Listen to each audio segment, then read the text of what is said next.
ఎప్పుడైనా ఎక్కడైనా మీ చేతిలోనే వార్తా ప్రపంచం. మీ మొబైల్లో, మీ కంప్యూటర్లో, మీ టీవీలో సాక్షి టీవీ డిజిటల్ ప్రసారాల కోసం లాగిన్ అవ్వండి. www.youtube.com/సాక్షి టీవీ. సబ్స్క్రైబ్ సాక్షి టీవీ యూట్యూబ్ ఛానల్. మీరు అన్నారు హర్రర్ కామెడీ అని చెప్పి. సో హర్రర్ కామెడీ కంపేరివ్ టు మిగిలిన మీరు చేసిన మూవీస్ తోటి ఇది సేమ్ కాన్సెప్ట్ అంటారా, ఇది కంప్లీట్లీ డిఫరెంట్ అంటారా? లేదు మేడం, ఇది కంప్లీట్లీ డిఫరెంట్.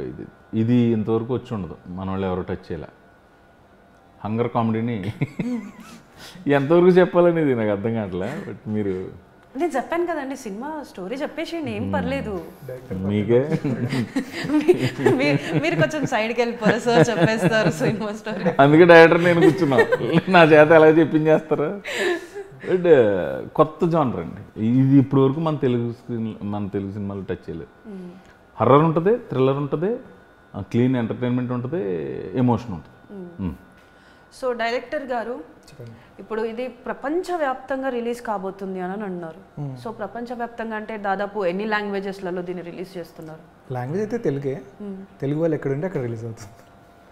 యూఎస్లో తెలుగు వాళ్ళు ఉంటారు, దుబాయ్లో తెలుగు వాళ్ళు ఉంటారు కదా, అందరికీ తెలుగులోనే రిలీజ్ చేస్తారు. మరి అంటే అక్కడ ఉన్న వాళ్ళకి లాంగ్వేజ్ ప్రాబ్లం ఉంటుంది కదా, మరి వాళ్ళు చూడాలని you got my point. Subtitles లేదు, ఆ పనులు జరుగుతున్నాయి, అందుకని నాకు గుర్తుని మీతో చెప్పా. అదే ఇంకేమేమి పనులు జరుగుతున్నాయి అవి కూడా చెప్పేయచ్చు కదా.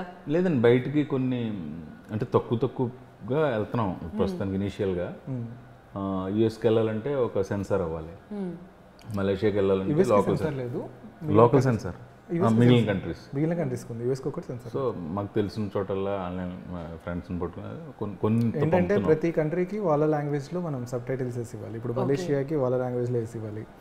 సో దుబాయ్ పంపిస్తే అరబిక్లో, ఇలా ప్రతిదీ అక్కడ సబ్‌టైటిల్స్ వర్క్స్ నడుస్తూ ఉన్నాయి. But we're very happy that అక్కడి నుంచే కాల్స్ వచ్చేసి వాళ్ళు ఇంట్రెస్ట్ చూపిస్తున్నారు సినిమా తీసుకోవడానికి. ఒక ఫస్ట్ చిన్న సినిమాకి ఇలా కాల్స్ రావడం ఫీలింగ్ హ్యాపీ. సినిమా చిన్నది పెద్దది కాదు, ప్రజలకి నచ్చితే రిలీజ్ వరకు చిన్న సినిమా అనుకోవాలి. రిలీజ్ వరకు చిన్న సినిమా అంటే స్టార్ లేడు కదా. ఓకే, మీరు ఉన్నారు కదా. మీ నోటిఫికేషన్ అయిపోవడం ఏంటంటే ఆయన ఆల్రెడీ స్టారే కదా. అంటే హీరో సినిమా అనుకోండి, దాన్ని ఇది వేరు. ఇక్కడ నేను హర్ష క్యారీ చేసుకుంటా వెళ్ళాం.